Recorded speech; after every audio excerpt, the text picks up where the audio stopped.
அனைவருக்கும் வடசென்னை வடக்கு மாவட்டத்தின் செயற்குழு உறுப்பினர் தேவகியின் வணக்கம். தலைவர் பேரை சொன்னாலே சும்மா பிளாஸ்ட் பிளாஸ்ட் தான். இங்க கூடியிருக்க நம்ம தம்பிங்கெல்லாம் பார்க்கும் போது எனக்கு தலைவர் பாட்டு ஒன்று ஞாபகம் வருது. நெஞ்சம் உண்டு நேர்மை உண்டு ஓடு ராஜா, நேரம் வரும் காத்திருந்து பாரு ராஜா, அஞ்சு அஞ்சு வாழ்ந்தது போதும் ராஜா, நீ ஆற்று வெள்ளம் போல் எழுந்து ஓடு ராஜா. நம்ம ஓடின்னு தான் இருக்கிறோம். காத்து புகாத இடத்துல கூட தமிழக வெற்றி கழகத்தின் தொண்டன் நுழைந்து செயலாற்றி கொண்டிருக்கிறான். பார்த்தீங்களா குரல்? பார்த்தீங்களா குரலை? பார்த்தீங்களா? அதாவது நான் சும்மா ஷார்ட்டாக முடிச்சிடுறேன். ஏன்னா எனக்கு முன்னாடி பேசின சகோதரரும் சகோதரியா நிறைய கதை சொல்லிட்டாங்க, அதையும் பேசக்கூடாது. ஒரு பெட்டி கடை, இந்த உதாரணத்துக்கு இந்த ஸ்நாக்ஸ் ஸ்டால் எடுத்துப்போம். அதை வைக்கிறதுக்கு கூட ஒரு குறைந்தபட்சம் ஒரு 2 லட்சம் 3 லட்சம் தேவை. முதலீடே இல்லாம ₹1 வருமானம் கொண்டு வராம திருட்டு ரயில் ஏறி வந்து இந்தியாவின் 7வது பணக்காரனா. இன்னும் அநியாயம் இது. எப்படி இது நடந்தது? யார் தெரியுதா உங்களுக்கு? இந்தியாவின் 7வது பணக்காரர் வரிசையில ஒத்த பைசா இல்லாம வந்த குடும்பம் இன்றைக்கு 7வது பணக்காரனா. இது எப்படி சாத்தியமாயிற்று? மக்களின் வரி பணம். மக்களின் வரி பணம், ஒன்றிய அரசு தருகின்ற நிதி. இத தவறுதலாக ஆட்டைய போட்டு போட்டு போட்டு தமிழகத்தை கடல்ல தள்ளிட்டாங்கம்மா.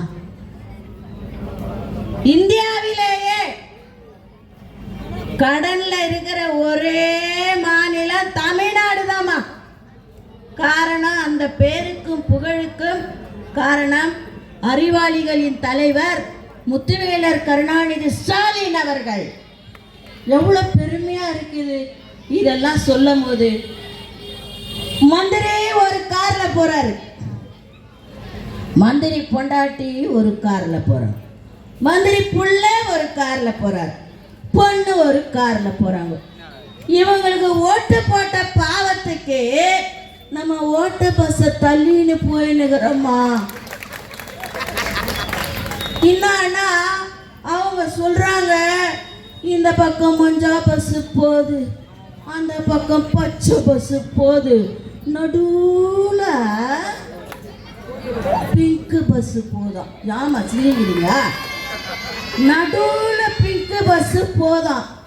அது படிக்கட்டு உடைஞ்சி, ஜன்னல் உடைஞ்சி, டாப்பு பிஞ்சிக்கின்னு போய் எப்ப தலைமழை தெரியாம டிரைவர் நின்னுகிட்டு ஓட்டுறாரு. இந்த பிங்க் பஸ்ஸுக்கா ஓட்டு போட்டு நம்ம கரெக்ட் பஸ்ஸுக்குள்ள ஓட்டு போடணும். போடலாமா? சரி, ஒரு திருவிழா ஒன்று சமீபத்தில் கொண்டாடினாங்க. என் வீட்டில் காது குத்து விழாண்டா அது காதணி விழா. உங்கள் வீட்டில் பிள்ளைங்க பெரிய பிள்ளைங்களானா பூப்பெய்த விழா. புத்தகங்களை விற்கின்ற விழா என்றால் அது புத்தக திருவிழா. கனெக்டடாக இருக்குது. ஒரு கனெக்ஷனே இல்லாமல் உங்களுக்கும் அதுக்கும் எந்த கனெக்ஷனும் இல்லை. அறிவு திருவிழாவா? அறிவுக்கு உங்களுக்கு என்னையா சம்பந்தம்? எப்படி நீங்க அதை கொண்டாடுறீங்க? எங்களுக்கு அறிவு இருக்குது, நாங்க அறிவு திருவிழா கொண்டாடுறோம். 6 கோடி மக்கள்ல நீங்க மட்டும்தானா அறிவாளி? நாங்கெல்லாம் முட்டாளா? நாங்க மீன் குழம்புல எங்க தம்பிங்க அண்ணனுங்களாம் கொத்தமல்லி குறைஞ்சாலே கும்மாங்குத்து குத்துறவங்க. சந்தையில மீன் வாங்கி சலசலன்னு குழம்பு வச்சு, சந்தையில மீன் வாங்கி சலசலன்னு குழம்பு வச்சு, கொத்தமல்லி பத்தலன்னா குத்துவனா கும்மாங்குத்து. நான் நீங்க ஜோடி என்ன மறந்துடாதடி.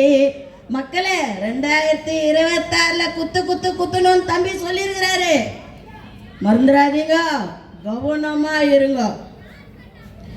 இவங்க நம்ம அக்கா கனிமொழி அக்கா 18 வருஷம் டெல்லியில உட்காந்து இங்கெல்லாம் உட்காந்து தேய்க்க முடியலையா.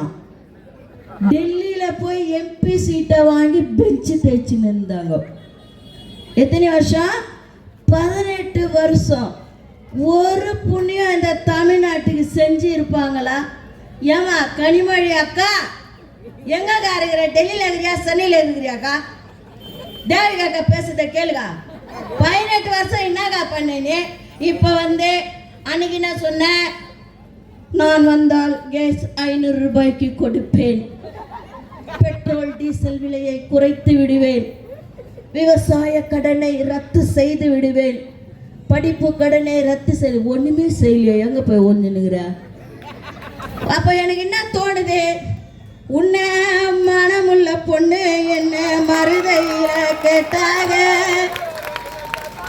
தூத்துக்குடியில கேட்டாங்க, திருச்செந்தூர்ல கேட்டாங்க, போய் நிப்ப, தூத்துக்குடியில போய் நிப்ப, ஒத்த ஓட்டு வாங்க மாட்டேன், ஒத்த ஓட்டு விடாதே உனக்கு. என் தம்பி ஒருத்தன் சமீபத்தில் நடந்த ஒரு கதையை சொல்றேன், உண்மை கதை. திருச்செந்தூர்ல கும்பாபிஷேகம் நடைபெற்றது, எல்லாருக்குமே தெரியும்.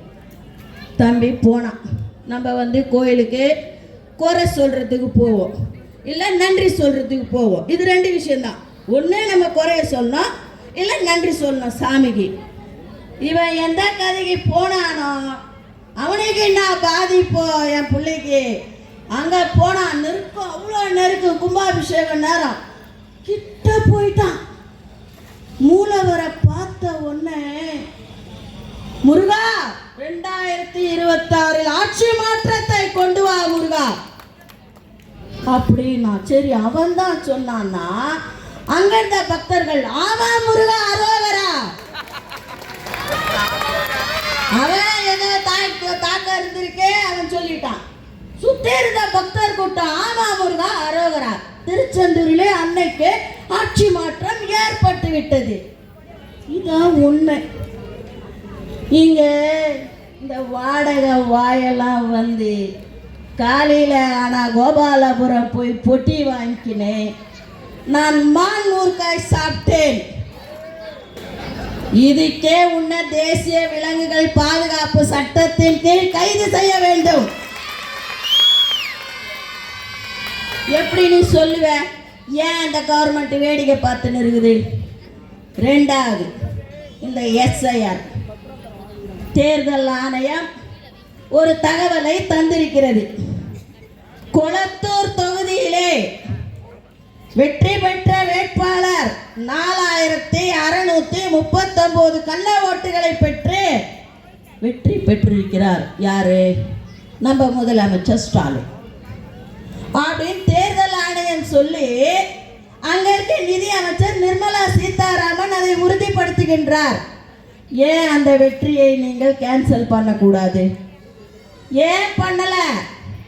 அப்போ நீங்க அண்டர் கிரவுண்ட் டீலிங்ல வச்சுக்கின்னு, நான் ஏ டீம், நீ பி டீம், நாங்க ஒரே டீம் தான், மக்கள் டீம் தான். நாங்க மக்களை மட்டும்தான் நம்பி இருக்கிறோம். யாரும் வராங்க யாரும் வரல, அத்தை பத்தி கவலையே இல்லை. வந்தா ஆட்சியில் அதிகாரத்தில் பங்கு இல்லையே விடு. நாங்க வந்து முதன்மை சக்தியாக இருக்கிறோம். 2வது, நமக்கு எதுவுமே தெரியாதுன்னு நினைக்கிறாங்க தங்கச்சி. நம்ம ஒரே குழம்புல 3 டைப்பு குழம்பு காட்டுற ஆளு. நம்ம மேல எத்தா ரசம், நடுவில் எத்தா சாம்பார், அடியில் எத்தா கூட்டு. ஒரே சட்டியில ஒரே குழம்புல 3 டிசைனு. எங்களுக்கு அரசியல் தெரியல. நல்லா யோசனை பண்ணுங்க. ஏதோ பயந்துக்கின்னு ஒவ்வொருத்தருக்கும் காசை கொடுத்துக்கின்னு வாடகை வாய்களை விட்டு தாவேக்கா அவதூறு தாவேக்கா அவதூறு ஏன்டா கத்தினுக்கிறீங்க? பொழுது விஞ்சி பொழுது போனா உச்சபட்ச பயத்துக்கு நீங்கள் வந்து விட்டீர்கள். பயந்தது இன்னும் பயப்பட போறீங்க. இதுக்கே கதர்னா எப்படி? இன்னும் இருக்குது, இப்போதானே படம் ஆரம்பிச்சுக்குது. இன்னும் இன்ட்ரோல் இருக்குது, ஃபைட்டிங் இருக்குது, கிளைமேக்ஸ் இருக்குது, எண்ட் இருக்குது. தளபதி நம்மெல்லாம் வந்து ஏதோ ஜின்சாக் ஜின்சாக் ஜின்சாக்னு போடுற ஆள் கிடையாதும்மா. இது தளபதி கச்சேரி, இது தளபதி கச்சேரி. இன்னைக்கெல்லாம் கேட்கலாம். அண்ணா சொன்னார் ஒரு முறை புரட்சி தலைவர் எம்ஜிஆரை பார்த்து, ராமச்சந்திரா உன் முகத்தை காட்டு, நான் 1000 வாக்குகள் வாங்குவேன். ஏன் அந்த முகத்துக்கு அவ்வளோ ஒரு இது இருந்தது. இன்றைக்கு என் தலைவர் மீட்டிங்க்கு வரவானா, பேட்டி கொடுக்கவானா, பேசவானா, பேச மட்டும் காட்டினா போதும் லட்சக்கணக்கான ஓட்டு விழா. இவங்க இன்னும் ஒன்று நினச்சிக்கினாங்க, குண்டு செட்டில் குதிரை ஓட்டுனுக்குறானுங்க. குண்டு செட்டில் நீ ஓடு நான் ஓடுறேன், நீ ஓடு நான் ஓடுறேன். நாங்கள் உலக அளவில் ஃபேமஸ் ஆகிட்டோம்யா. உலக அளவில் ஃபேமஸ் ஆகி தமிழக வெற்றி கழகம் என்ற பார்ட்டி யாருடையது, தலைவர் விஜய் என்பவர் யார் என்று பல நாடுகள் நம்முடைய மத்திய அரசின் வெளியுறவுத்துறை அமைச்சர் ஜெய்சங்கர் அவர்களிடம் கடிதம் கொடுத்து கொண்டே இருக்கிறார்கள். உலக புகழ்பெற்ற ஒப்பற்ற தலைவனாக நம் தளபதி இருக்கிறார். உலகில் உள்ள கட்சிகள் எல்லாம் முதன்மை கட்சியாக நம்முடைய தமிழக வெற்றி கழகம் இருக்கின்றது. இதை விட எங்களுக்கு இன்னும் அங்கீகாரம் வேணும். உன் வாய்க்கு வந்ததெல்லாம் நீ சொல்லி, உன் ஸ்ட்ராட்டஜி அவ்வளோதான். சந்தனத்தோடு போனால் சந்தனம், சாக்கடையோடு போனால் நீ சாக்கடை. அதாவது நீ என்ன நினைக்கிறியோ நீ அதுவாகத்தான் ஆகுவாய். எங்களை அழிக்கணும், தரமட்டமாக்கணும் அப்படியே நினச்சினே போகிற. நினச்சி நினச்சி நினச்சி நீ பாதாளத்துக்குள்ளே போகிற. அதுதான் நடக்க போகுது. ஒருத்தர் வந்தார் 3.25 நாளில் துணை முதல்வராய். டைம் கூட கேப் இல்லைம்மா. இன்னைக்கு உறுப்பினர், நாளைக்கு எம்எல்ஏ, அப்புறம் விளையாட்டுத்துறை அமைச்சர், அப்புறம் துணை முதல்வராக. இவர் கேட்குறாரு, அவர்களுக்கு என்ன வரலாறு தெரியும்? தேவகி அக்கா கேட்கிறேன், துணை முதல்வர் அவர்களே உங்களுக்கு என்ன வரலாறு தெரியும்? வாங்க மேடை போடுங்க, உட்காருங்க, நானும் உட்கார்றேன். உங்கள் வரலாறை நீங்கள் சொல்லுங்க. நான் 40 ஆண்டுகால வரலாறை நான் சொல்ல தயார். ரெடியா? வாங்க, இந்த ராயபுரத்தில் மீட்டிங் போடலாம். வாங்க பேசுவோம். பவள விழா பாப்பா, பயந்துட்டியா பாப்பா? இன்னும் எவ்வளவோ இருக்குத பாப்பா. கத்துற பாப்பா, கதற பாப்பா, ஓடுற பாப்பா, ஒலிகிற பாப்பா. என்ன பண்றது பாப்பா?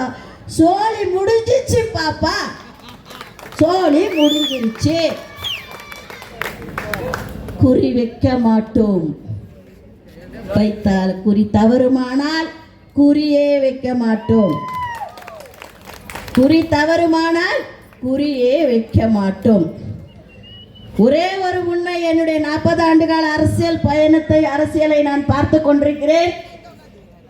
ஒரே ஒரு உண்மையை நான் இங்கே உங்களிடத்திலே சொல்லிக்கொள்ள ஆசைப்படுகிறேன். எங்கெல்லாம் மகளிரின் ஆதரவு அதிகமாக இருக்கின்றதோ,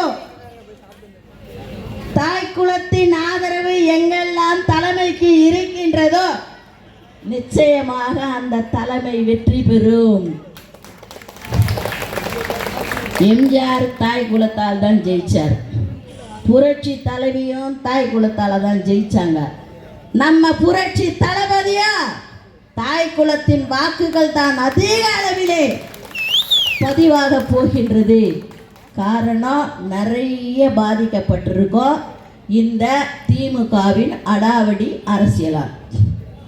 முந்தா நாள் பார்த்தேன், காணவில்லை. நான் கூட யாரோ காணவில்லைன்னு நினச்சேன். முதல்வர் ஸ்டாலினை காணவில்லை, சென்னை மாநகர மேயரை காணவில்லை, அறநிலையத்துறை அமைச்சரை காணவில்லை. டிட்வா புயல் அடித்து கொண்டு சென்று விட்டதா?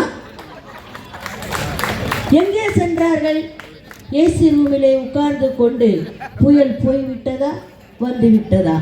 அது என்ன பண்ணுச்சு பார்த்தீங்களா? அந்த புயல் எச்சலாம் இலங்கைய பார்த்துச்சு, அப்படி நவுந்து வந்துச்சு. அது நவுந்து வந்ததுக்கு காரணமும் இருக்குது. 4000 கோடியை வெளியே தூக்கினார். நல்ல கதையை, அந்த 4000 கோடி கதையை வெளியே இழுக்கிறதுக்கு தான் நீனா ரொம்ப ஆட்டப்படுற. உன்னை ஆஃப் பண்ற பாருங்க வந்து ஒரு சென்டர் நின்றுச்சு. 80 கிலோமீட்டர்ல போகும் வானிலை அறிக்கை, அது 40 கிலோமீட்டர்ல கூட நவுறல. சென்டர் ஆயிட்டு இங்கிட்டும் போல அங்கிட்டும் போல அப்படியே நிக்குது. என்னடா இது, எப்படா போவோம்? இருடா. எங்க பையன் கேடாமா, இதே மழை எப்பமா நிற்கும்? இருடா, 4000 கோடி தேடினுக்கிறாங்க எல்லாரும் ரோட்ல நின்று வரண்டானே.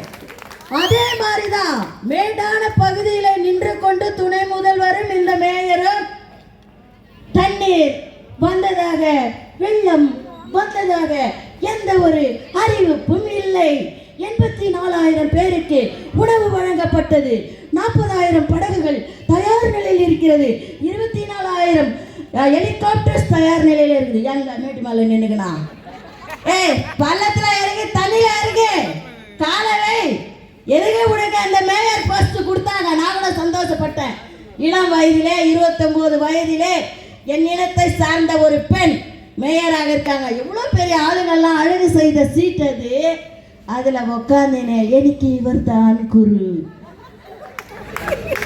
நான் அவர் சொல்லுவதை தான் கேட்பேன். அப்புறம் நீ என்னத்துக்கு இருக்கிற? உனக்கு எதுக்கு? இப்போ நம்மலாம் அப்பாமா தங்கச்சி 500 ரூபாய் கொடுத்தா அதுக்கேற்ற சமையல், 1000 ரூபாய் கொடுத்தா அதுக்கேற்ற சமையல். ஒன்றுமே கொடுக்கலையா? வீட்டில் என்ன இருக்க புரண்டி போட்டு ஒரு சமையலை வை. ரசம் என்னொன்னே நம்ம தம்பிங்க விஷத்தை வச்சுட்டியா அப்படின்வாங்க. ஏன்னா என்ன கொடுக்குறாங்களோ அதை வச்சு நம்ம குடும்பத்தை எப்படியோ நடத்தின்னு போகிறோம். இல்லைன்னு சொல்ல 4000 கோடியை வாங்கிட்டு என்னவா பர்பி தோண்டி எடுக்கிற மாதிரி அந்த தரையை தோண்டி எடுக்கிறாங்கம்மா. காவாவுடைய கட்டமைப்பு சரியில்லை. வருஷ பருவமழை என்பது உறுதி செய்யப்பட்ட ஒன்று வருகிறது. எங்க போச்சு பணம்? நான் கேட்குறேன், எங்க போச்சு நிதி? நிதின்னு பேரை வச்சுக்கிட்டு அந்த நிதியின் குடும்பத்துக்கு சென்று விட்டதா இந்த நிதிகள்? உங்களுக்கு தெரியுதா தெரியலையா? மேயரம்மா, நீங்க மேட்டில் நின்றுகிட்டு 4000 கோடியை காவால தேடி நிற்கிறீங்க. சத்தியமா அது காவால போல கொள்ளை அடித்த கூட்டத்தின் குடும்பத்திற்கே சென்றிருக்கிறது. 1000 கோடி ஆயம்மா டாஸ்மாக் ஊழல். நாம யாருக்குன்னா குடிக்காதீங்கன்னு கேட்க மாட்டேங்குதுங்க. என்ன சொன்னா கேக்குதுங்களா? பொழுது போனோன்னா கை கால் வலிக்குது, தலை வலிக்குது, என்ன பண்றது? ஐயோ, நாளைக்கு வேலைக்கு போகணுமே அவரு. சரி போ, ஓஞ்சி போ, என்ன பண்றது? நீ திறந்து வச்சுக்கிற, அது போது துட்டை தூக்கினு நான் ஒன்றும் பண்ண முடியாது. அதெல்லாம் 1000 கோடியா? ஒரு நமக்கெல்லாம் ஒரு 5000 10,000 இருந்தாலே நம்மளாம் பணக்காரங்க. நான் எவ்வளோ ஜாலியாக இருப்போம் அன்னைக்கு. ஒரே போன் தான், ஏ வா பிரியாணி பண்ணுறேன் வா, ஏ வா மீன் வறுக்கிறேன் வாணும். 1000 கணக்கில் கோடி அடிக்கிறானுங்க. எங்கே எடுத்துன்னு போய் வைக்கிறானுங்க? ஒன்று மட்டும் சொல்கிறேன், காதற்ற ஊசியும் வராது காணும் கடை வழிக்கு. நெத்தில வச்ச ஒத்த ரூபா கூட எடுத்துடுறாங்கய்யா. ஏயா இப்படி கோடி கணக்கில் கொள்ளடிச்சு இந்த தமிழ்நாட்டை மற்ற மாநிலங்கள் கேவலமாக பார்க்கின்ற ஒரு நிலைமையை ஏன் உருவாக்குனீங்க? தமிழ்ன்றோம். அந்த தமிழை முனைவர் பட்டம் பெற முடியாம 65,000 பேர் ஃபெயில் ஆகிக்கிறாங்கய்யா. என்னது இது? எனக்கு வெக்கமா இருக்குது. தமிழா, உரிமை தமிழ், உடன்பிறப்பே, தமிழே எழுந்து ஓடிவா. தமிழ் எங்க எழுந்து ஓட? காலில் தான் எழுந்து ஓடிடுவா. தமிழ் உடன்பிறப்பே, தமிழில் பேசு, தமிழில் விளையாடு. எங்க தமிழ்ல தான் 65,000 டீச்சர் ஃபெயில் ஆயிட்டாங்களே, வெக்கமா இல்லை உனக்கு? அப்புறம் என்ன நீ தமிழில் பேசு, ஆங்கிலத்தில் பேசு. உனக்கு சரி வரல தமிழ், ஒரு திருக்குறளை ஒழுங்காக சொல்ல தெரியாது. நான் இப்போ 10 திருக்குறள் சொல்கிறேம்மா, உதயநிதி வர சொல்லுமா, சொல்கிறார பார்க்கலாம். நான் சொல்கிறேன்.